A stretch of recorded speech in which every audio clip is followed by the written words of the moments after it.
come to Jerusalem in our Life of Christ in the Land of the Book series to look at what Jesus did.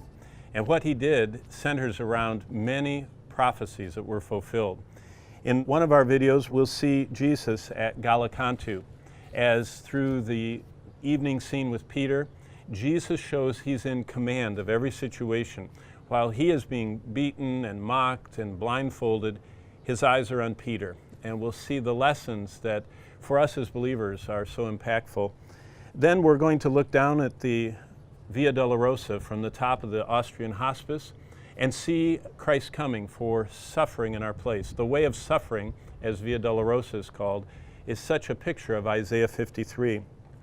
And then, as we stand on the southern steps, we'll see Jesus as he's being brought up the temple steps for his dedication in the temple at 40 days old, as he's met by Simeon and Anna, and as they fulfill the prophecy that was made to them that they would not see death until they saw the Lord's Christ.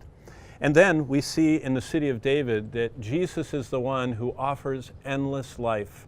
Just as Melchizedek, without father and mother and beginning of days or end of life, lived as a picture of Christ, so Jesus came to give us endless life.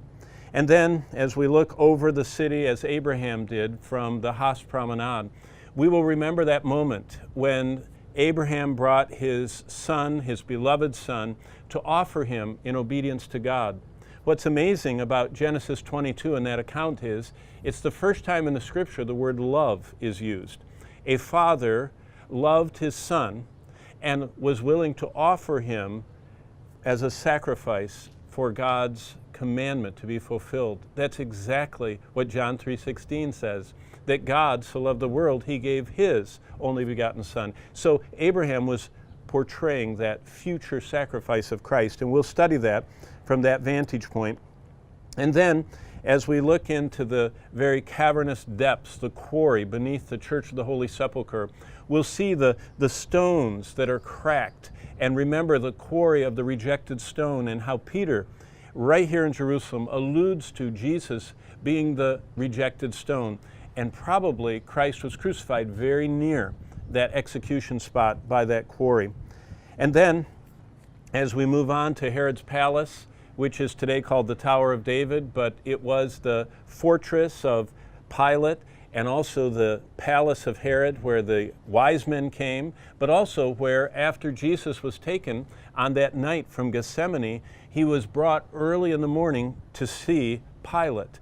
And that was in Pilate's official residence. So we will see that, even the rock-hewn steps that were built by Herod and all of the amazing elements of that night of Christ's life.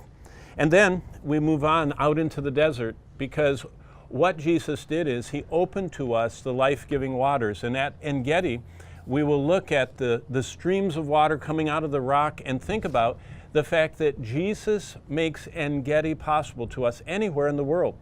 We don't have to go to an oasis. Jesus within us becomes an oasis, a spring of life-giving water.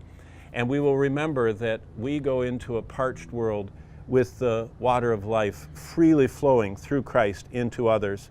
And then, as we stand in the Israel Museum, we will see the very archaeological evidences. Number one, of crucifixion, the only archaeological evidence of crucifixion.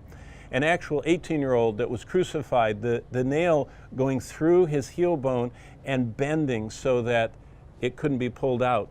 And that, with Caiaphas' ossuary and all of the parts of Herod's life, show us that this is the book you can trust. And we've come to see the life of Christ in the land of the book, to know that this book can be trusted, that everything it says is true, that everything that's recorded geographically, historically, archaeologically has been verified. But more than that, we know that's true because the one who came to Jerusalem is the one who died in our place. That's what Jesus came to do.